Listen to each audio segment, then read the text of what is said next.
Hello my dear students, ব্লুমিংস একাডেমির আরও একটি ক্লাসে তোমাদের সবাইকে জানাই স্বাগত। আজকের টপিক হচ্ছে ত্রিপুরার হাইকোর্ট। তোমরা যারা বিভিন্ন হাইকোর্টের পরীক্ষা দেবে, গ্রুপ সি, গ্রুপ ডি বা স্টেনোগ্রাফার, প্রত্যেকের জন্য এই ক্লাসটি খুব গুরুত্বপূর্ণ। 2026-এর আজকে নতুন সিরিজে তোমাদেরকে প্রায় 1000 কোশ্চেন কভার করাবো। তোমরা কন্টিনিউ ক্লাসগুলি দেখতে থাকবে। তো দেখো, আজকের ক্লাসে যে প্রথম কোশ্চেন, ফার্স্ট কোশ্চেনে বলা হয়েছে ত্রিপুরা হাইকোর্ট কবে প্রতিষ্ঠিত হয়। প্রত্যেকটা কোশ্চেনের সাথে সাথে 4টি করে অপশন থাকবে, তোমরা তার থেকে সঠিক উত্তরটি নির্বাচন করবে। দেখো, এই ক্ষেত্রে সঠিক উত্তর যেটি হবে সেটি হলো অপশন নাম্বার বি, 23 মার্চ 2013। 2013 সালের 23শে মার্চ ত্রিপুরা হাইকোর্ট প্রতিষ্ঠিত হয়েছে। নেক্সট কোশ্চেনে বলা হয়েছে ত্রিপুরা হাইকোর্ট কোথায় অবস্থিত। সঠিক উত্তর হলো আগরতলা। অপশন নাম্বার সি হবে রাইট আনসার। নেক্সট বলা হয়েছে ত্রিপুরা হাইকোর্ট প্রতিষ্ঠার আগে কোন হাইকোর্টের অধীনে ছিল। উত্তর হচ্ছে ত্রিপুরা হাইকোর্ট প্রতিষ্ঠা করার আগে ত্রিপুরার যে আইন ব্যবস্থাটা চলতো সেটি গুয়াহাটি হাইকোর্টের অধীনে ছিল। অপশন নাম্বার এ হলো রাইট আনসার। নেক্সট প্রশ্নে বলা হয়েছে ত্রিপুরা হাইকোর্টের বিচারপতিদের নিয়োগ কে করেন।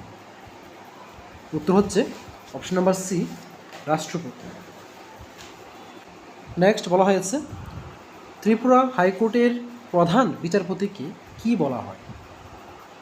উত্তর হচ্ছে option number B, chief justice. Question number 7 বলা হয়েছে ত্রিপুরা হাইকোর্টের কোন ধরনের আদালত। ত্রিপুরা যে হাইকোর্ট রয়েছে সেটি কোন ধরনের আদালত। উত্তর হচ্ছে অপশন নাম্বার সি, রাজ্যের সর্বোচ্চ আদালত। নেক্সট কোশ্চেন বলা হয়েছে ভারতের সংবিধানের কোন অনুচ্ছেদ হাইকোর্টের প্রতিষ্ঠার কথা বলে।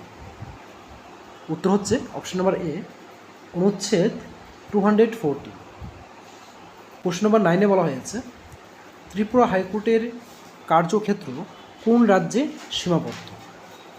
ত্রিপুরার যে হাইকোর্ট রয়েছে সেটি ত্রিপুরা রাজ্যের মধ্যেই সীমাবদ্ধ।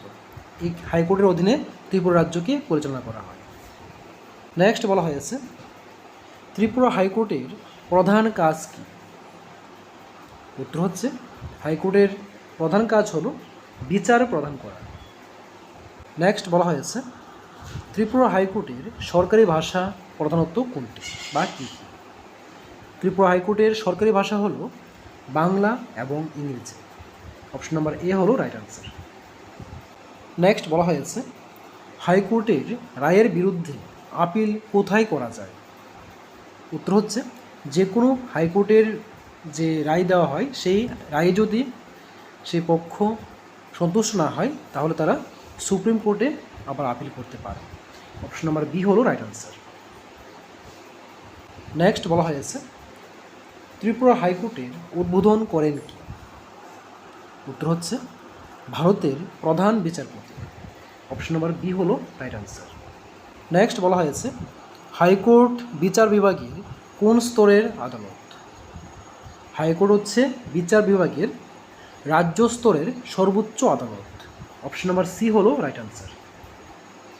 নেক্সট বলা হয়েছে